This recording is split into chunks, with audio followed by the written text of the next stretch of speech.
We're spending another week here at the Kestrel Nest Eco Hut, and please pardon the interruption to the science and space news for a day, but we've got an incredible product to show off. Introducing DWARF3, the world's most portable and all-round smart telescope. And in this sponsored segment, Dwarf Lab have asked us to give it a shot here at Kestrel Nest. With its compact size, automatic setup and shooting capabilities, the DWARF3 smart telescope makes astrophotography accessible to anyone, anywhere. Well, we shall see. Well, this is pretty cool. This is a full unboxing collaboration with Dwarf Lab. I really appreciate them sending this gear over. We have the mini tripod with hydraulic head and the actual DWARF3 smart telescope. Now, we're going to get into that. Got a couple of cameras rolling to capture all of the action because once I unbox this, can't put it back into the bottle. So we shall see what is in here. I have not opened this since it arrived from the Dwarf Lab. So let's check this out. It's going to be interesting because there's no internet connection here at Kestrel Nest. So I have the app on the phone, but let's see what it needs to actually get started. And nothing else in the box, so we can get rid of that. And we can have a look at this nice little packaging here. Hydraulic head. Nice little wet weather bag there. We have an Allen key. Cut to the fire. It's an in-joke, you'll get it later. And in packaging with an instruction manual. Now, I am male, so that's going over there. I'll refer to that later, I'm sure. Nice design here, metal construction, which is pretty cool. Do we have any extension? Yes, we do. So just a little bit of a spin out there with that. And it gives us some full height adjustment. I'm guessing twist back to secure that off. A little bit of bubble wrap, don't need that. And that is our tripod. I'm sure that it's not meant to do. Oh, there's another section. There you go, look at that. So that is our tripod, which is very cool. We'll clear that out of the way. Allen key, wonder what that's for. We shall see. I'm sure that there is a base plate here with this tripod. A little bit of a unscrew action into this button. Oh, there's a button release just there, Liam, with my perfectly manicured fingers for modelling work. We shall put that over there. That one's a little bit loose, so we can tighten that off. There we go. So that'll sit there. Maybe we'll put that over there so it's out of the way. A base plate, we will obviously need that to screw into the tripod. And I'm sure we're going to fast dissolve through all of this, but it's as if we are live. Let's cut into this. Cutting towards myself, which is the Australian way of opening a box. It's not, don't ever do that at home. Put that away. We can take off this packaging. I'm so excited for this. More plastic. We can dispose of that as we will. I won't leave it there. We have a little green tab here that I'm going to pull. That is going to break the seal. Open it up. Let's have a look at what we have inside.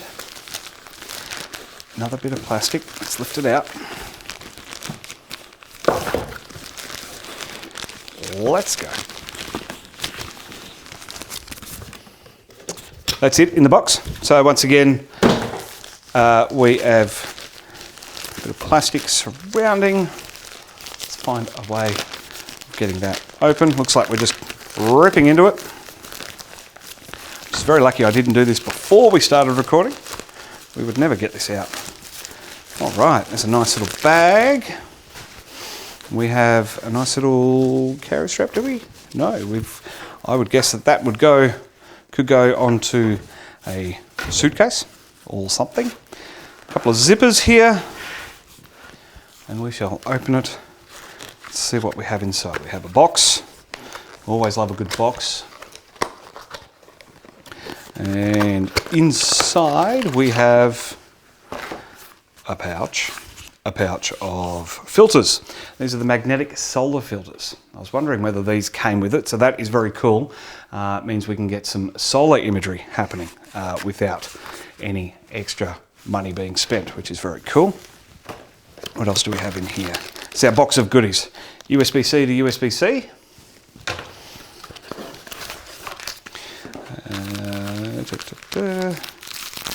more plastic. Would love to see some more eco-friendly design packaging. A shoulder strap, that's good. That'll come in handy when I want to hike with it. A nice little zipper here. It's a very nice bag, nice padded. Nothing inside there, but I guess we could put the filters in there. That's what that would be designed for. A little bit of fluff.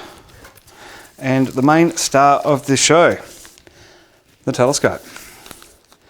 Now, I've got to say, from what I know of astronomy and you know, looking up at the stars at night from being a kid and all the rest of it, this is not how I pictured a telescope would look, but the promotional imagery says that this is going to do a fantastic job, so let's find out.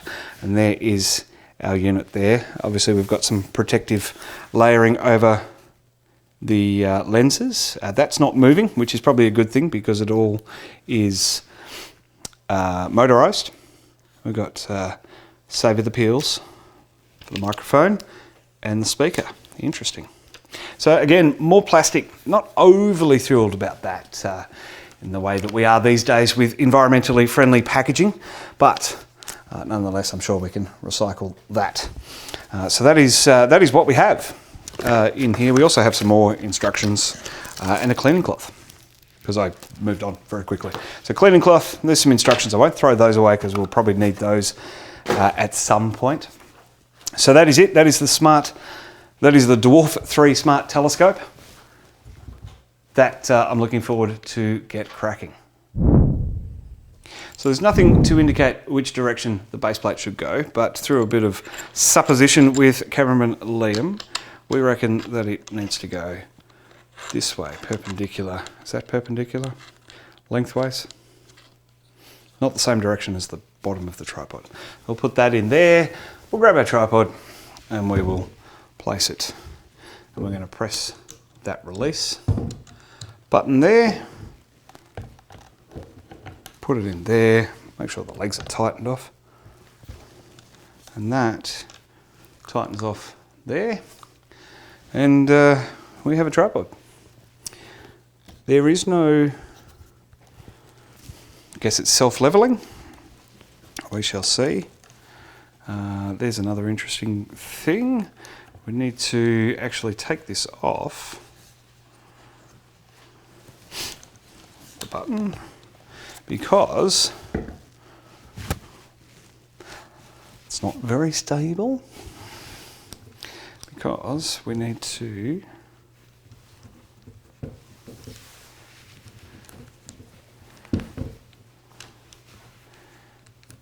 that is not, that comes out and spins. See, why would you read instructions? Honestly. Do we have Benny Hill music or the fireplace queued up for this? There we go. So that is going to tighten off like that, and I actually have my handle ready to go. So now I can put the camera on, unscrewing that. Lots of steps. I'm sure this is all explained in the instruction booklet. That's going to sit in there. That's going to screw off. And now we have a solid base from which to start on. And it's in there. Don't trust me. There you go. Awesome. All right, so that's kind of tilted down. We have, and it's hydraulic. So let's go see how easy it is to set up outside. So we've got the unit outside now, the DWARF3. And what I noticed, I don't read instruction manuals. I want to see how intuitive it is. I'm also male, no one tells me what to do. I don't know, something, just ask my mum. But what I did find is a power button on this side. And we give it a press, just a single press if I find it. Looks like we get a battery indicator with a green power up, which is very exciting. If I go ahead and start up my screen recording so you can see what I'm doing on the phone, I'm going to open the DWARF app, downloaded before we got here to the Kestrel Nest because there is no coverage out here. In fact, I am seeing 1 bar of 4G. So let's see if it connects to the internet. I don't think it will, but we hit this connect. Allow DWARF, yeah, well, I guess it wants to find, there it is. It's picked it up straight away, which is great. Tap that, It's going to connect to it. What's its lights doing on the other side? Let's have a think. Do I want to join its Wi-Fi network? I'm sure I do. And as we wait, I'm giving you the view of the top of my head. Here we go. It wants to... Okay, well, there's nothing on the local network out here, but that's all right. We can try it. Activate. Let's... Activate requires an internet connection. Well, I guess you're not probably going to get that. We're probably not going to activate it. Let's have a look how far we can get. Please connect it to the internet. Exiting activation will limit your device. Well, we'll have to do that for now. We will, before this episode goes live, we will take it somewhere else with 5G coverage and show you all of those activation features. But we can see here that yes, indeed, that is a battery indicator. That is the ring indicator. Be interested to find out what that is. But we can see all of that. So we've got 104 gigs on the internal memory card. That's excellent. 87% battery. That came fresh out of the box. So that's great to see that we can just get started straight away. Now, what can we do? Nothing, because there's no internet. Is there a way of manually guiding it? I'm going to say no. So we've come up the hill, come up this ridge. Don't tell Louise here at the Kestrel Nest Eco Hut, but we did find some mobile coverage. I needed to download the Atlas. That was 145 megabytes, which doesn't sound, it's not a lot these days, but when you're in the middle of nowhere without any coverage, it's a lot. The other thing I had to do as well, I forgot that DWARF support had told me to update the firmware of the device. So got that downloaded and installed. That was a pretty painless process, pretty nice and quick. Read the manual as well. Not a lot of detail in here. QR codes, jump on the website. Again, not a problem if you're not too far away from civilization, but the whole point of this is to be in a dark sky spot. These days, the only way to do that is to be away from civilization like we are. Have not been able to calibrate the device here on night 1. Haven't been able to get focus on the moon, which is currently in a first quarter phase. So that's a bit disappointing. But looking at some of the settings on the wide angle lens, looks pretty good. It was giving me what looked like daytime levels of light into the lenses. So that's pretty cool. Obviously, I've got to work on my stills photography knowledge and get all those settings correct to really start getting some landscape photography as well, which is something I'm pretty keen on. But it's not going to happen on night 1, which is a bit disappointing. Back in the studio, 2 weeks on from our night at Kestrel Nest. Unfortunately, the nature of this podcast as a hobby has meant I've been flat out with work and haven't been able to get back out and give the DWARF3 another spin. But I had agreed to release this unboxing and deep dive now, so this has turned into my first experience with this smart telescope. Now, I have spoken with the highly responsive team at Dwarf Labs Support about the initial troubles we had, including the inability to focus on the moon, with their suggestion to try essentially a back focus of the lenses, what they call an adjustment of the focal plane value. As a broadcast technical director, that makes sense. We do these on every camera we boot up before a broadcast.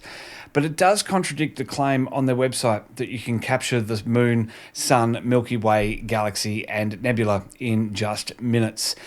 Don't know whether that's restricted to this unit or not, or whether it's all of them. It would be interesting to hear others' feedback on the device. But here is one image I managed to capture from night 1.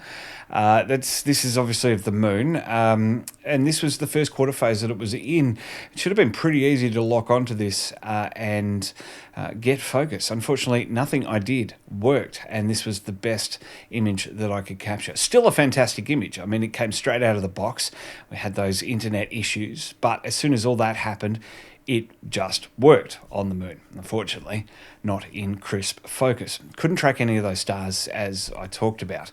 But we got the moon, and you can lock onto that as the brightest object in the frame and say, hey, track this, and it does. So that was good. The next morning at Kestrel Nest, I managed to capture these landscape photos of the surrounds, which came out very nice in my opinion.